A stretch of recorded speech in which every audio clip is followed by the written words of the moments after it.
This is the last will and testament. This isn't my father's will! Sophia slammed both hands on the lawyer's desk. The document flew across the room. With tears streaming down her face, she screamed, "This isn't my father's will." The room froze. Nobody had ever seen Sophia lose control, not because she was gentle, but because life had always gone her way. 8 years earlier, a brand new black SUV sat outside the Johnson family home with a giant red ribbon across the hood. Mr. Johnson smiled proudly. "Happy graduation, sweetheart." Sophia screamed with excitement and threw her arms around her father. "Oh my God. Thank you, Daddy." Mrs. Johnson clapped excitedly. "I told you your father had something special planned."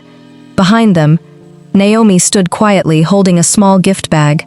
Inside was a beautiful wristwatch she had bought with 6 months of savings. Nobody noticed her. She smiled anyway. Later that evening, Sophia admired her new SUV while friends surrounded her. Naomi walked over quietly. "I bought this for you." Sophia barely glanced at the gift bag. "Oh, thanks." Without opening it, she tossed it onto the passenger seat. Naomi forced another smile. Several months later, Mrs. Johnson organized a family dinner. Everyone was already seated. The food was getting cold. Nearly 1 hour later, Sophia finally walked in laughing while talking on her phone. "Sorry, traffic." Mrs. Johnson immediately stood up smiling. "There she is." She hugged Sophia warmly. "Come, we've all been waiting for you." Nobody complained. 5 minutes later, Naomi's phone rang. "Hello, Mom." "Naomi, where are you?" "I'm so sorry, Mom. My practical classes finished late. I'm already on my way. I'll be there in 10 minutes. Mrs. Johnson's voice immediately changed. "You're always disappointing this family." "Mom, I'm only 10 minutes away." If this family truly mattered to you, you would have planned better. The call ended. Naomi stared quietly at her phone. 10 minutes later, she arrived carrying everyone's favorite desserts. Nobody thanked her. Dinner had already started. Years passed. Sophia joined her father's company. Her hard work quickly earned her promotions. Eventually, she became director of operations. She drove luxury cars, attended business meetings, appeared in business magazines. Naomi graduated from nursing school. She became a registered nurse. Her salary wasn't impressive. But every Sunday, she still visited home, always carrying groceries, sometimes medication, sometimes fresh flowers for her mother. Sophia rarely came. There was always another meeting, another business trip, another important client. Mrs. Johnson always defended her. "She's busy building the family name." Naomi never argued. She simply smiled, helped wash the dishes, then quietly returned to her apartment. Then, everything changed.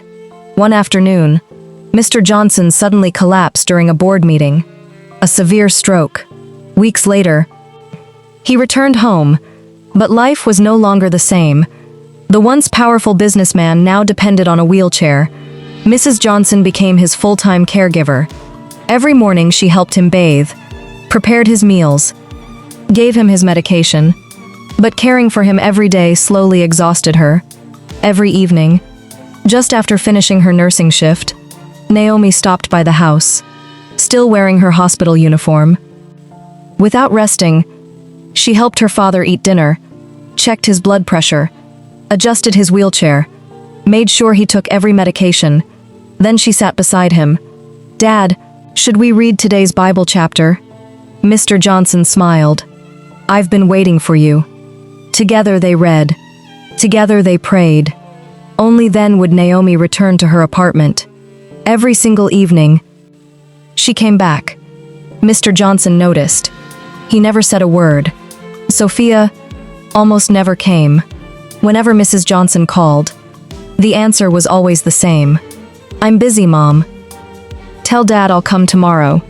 Tomorrow never came. One Saturday afternoon, Mrs. Johnson picked up her handbag. "I'll be back soon. I need to buy your medication before the pharmacy closes." Mr. Johnson smiled gently. Take your time. I'll be fine. A few minutes later, a black luxury SUV pulled into the driveway. Sophia stepped out wearing an expensive designer suit, carrying her laptop and a leather folder. Mr. Johnson's face immediately brightened. Sophia, she walked in and kissed him lightly on the forehead. Hi, Dad. I only have a few minutes.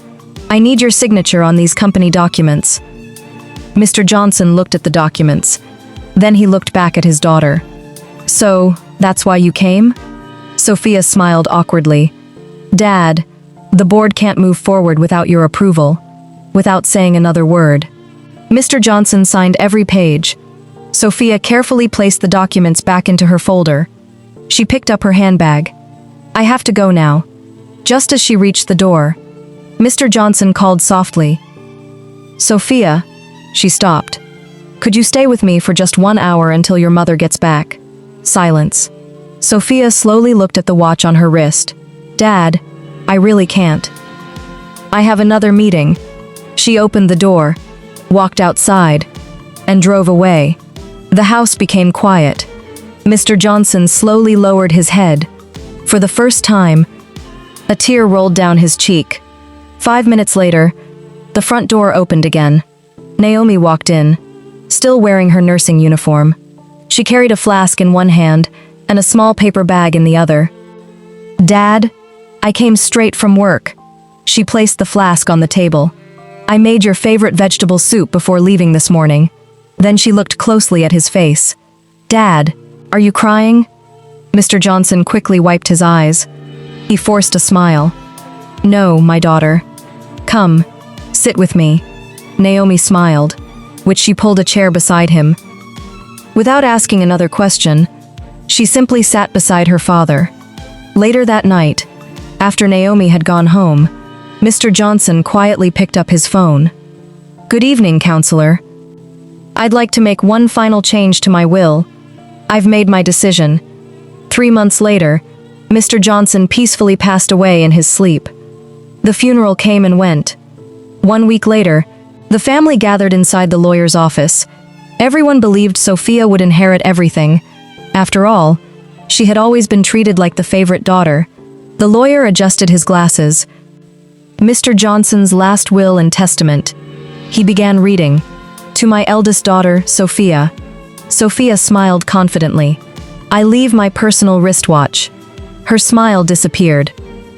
The lawyer continued. To my youngest daughter, Naomi, I leave my residence, my company shares, my savings, my investments, and every remaining asset under my name. The room froze. Sophia suddenly jumped to her feet. Her chair crashed onto the floor. She snatched the will from the lawyer's hands. With tears in her eyes, she shouted, This isn't my father's will. You're lying. My father would never do this. The lawyer remained calm. He reached into his briefcase. Mr. Johnson also left this sealed letter. He instructed me to read it immediately after the will. The room became silent. The lawyer unfolded the letter. My beloved daughters, if you are hearing this, then my journey has ended. Perhaps I made mistakes as your father. Perhaps I allowed one daughter to feel unseen. For that, Naomi, I am deeply sorry. But during the hardest months of my life, I saw your true hearts. One daughter kept asking about my company. The other kept asking about my health. One daughter promised tomorrow. The other came today. One daughter measured success by money. The other measured love by time. Naomi never knew I was watching.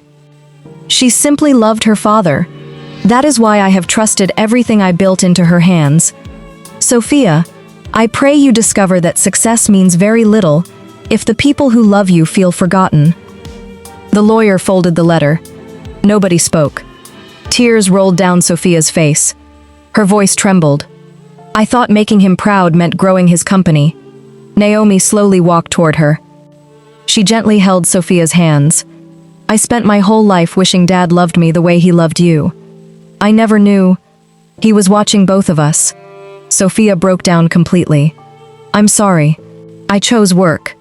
Every single time. Mrs. Johnson could no longer hold back her tears. She wrapped both daughters in her arms. For the first time in years, the sisters cried together.